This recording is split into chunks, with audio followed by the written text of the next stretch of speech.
We are joined by a very special guest, one of the most celebrated entertainers in history. Over 85 million albums sold worldwide. Barry Manilow, thank you so much for joining us here on News4JAX. My pleasure, Caleb. Thank you so much. Barry, you have an upcoming farewell tour with a few cities, especially here in January. We've got Jacksonville on that list. And for people who are big fans of yours, who love your music, what can they expect with this farewell tour? And especially here in Jacksonville, what are they going to be seeing?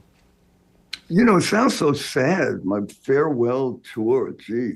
But it's the truth. You know, I've been going around the country saying goodbye to these cities that I've always loved, and Jacksonville is one of them. And I got my cheat sheet here. Wait a minute, Caleb. The last time we played Jacksonville was 7 years ago, but the first time we played Jacksonville was, holy moly, 44 years ago in 1981. So I know Jacksonville pretty well. I mean, we're old friends, right? Absolutely. And it sounds like you're super excited to get back to Duval County. With your music, like I said, I personally have friends that know your songs beginning to end, can sing every single lyric without error. With that being said, with your upcoming farewell tour, do you feel like you said everything that you've wanted to say musically? Maybe. You know, I've done every style that I've ever loved on various albums. What a great question.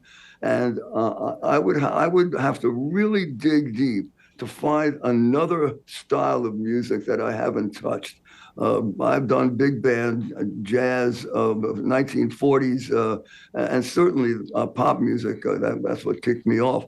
But that's a great question. I have done loads of styles, and I'm very proud of all of them. Mm-hmm. And speaking of music, you've got some more coming out. We got a single, Once Before I Go. What is the story of this song? You know, it's interesting. I knew this song because I knew my late friend Peter Allen, who wrote it, and he showed it to me when I was living in New York, and I loved it then, but I never thought about recording it. And out of the blue, I get a phone call from my friend Clive Davis months ago, and he said, "Have you ever heard of this song called Once Before I Go?" And I said, "Yeah, Peter showed it to me years ago." He said, "You should record this one." And so I did. And I couldn't produce it because I was on the road. So we got Kenneth Babyface Edmonds, who was a wonderful producer. It's a great sounding record, and it's very moving. And you never know, right? It's just a wonderful song. And I think I even sound good on it. So we'll cross our fingers. Sounds good. That is awesome to hear. The Manilow Music Project, not only making a difference on the stage, but off the stage as well, and how music can just impact anybody at any level. Talk about not only the music project itself, but also the Manilow Teacher Award and how you've been able to create a positive impact in giving people access to music who may not always have it. Oh, I just love you, Caleb. Yeah, we've been doing the Manilow Music Project for many years. We've been giving brand new instruments to schools who are running out of them, and there's a lot of those schools. And this time on this road, we decided that we would celebrate the teachers.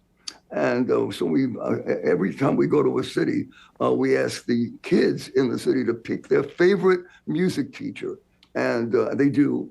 And we bring them to the show with their families, and I introduce them from the stage, and oh, it's a wonderful moment, and I'm so glad we can do it. And we give them $10,000 to buy some instruments, more instruments for the kids, and it's a really beautiful moment. It's one of my favorite moments of our show, to see thousands of people cheering for a music teacher.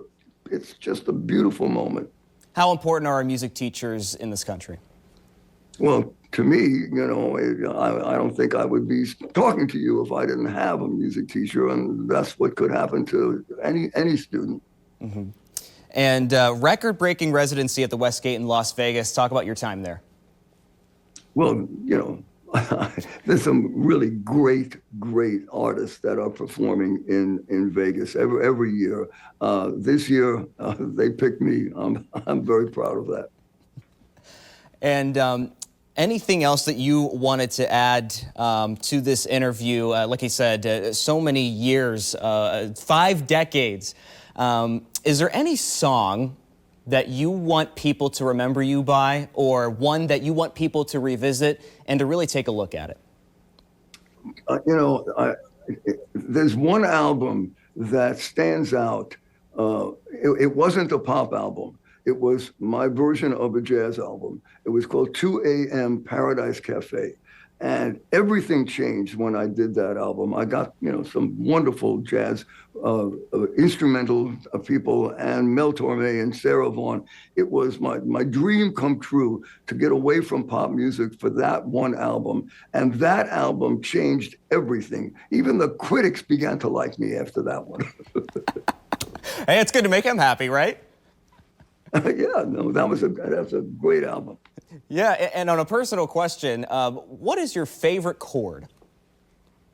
My favorite chord? Yes. Anything that has a minor ninth in it are my favorite chords. Anything with a minor ninth. Yeah. It's a beautiful chord. Are you a musician? Huh?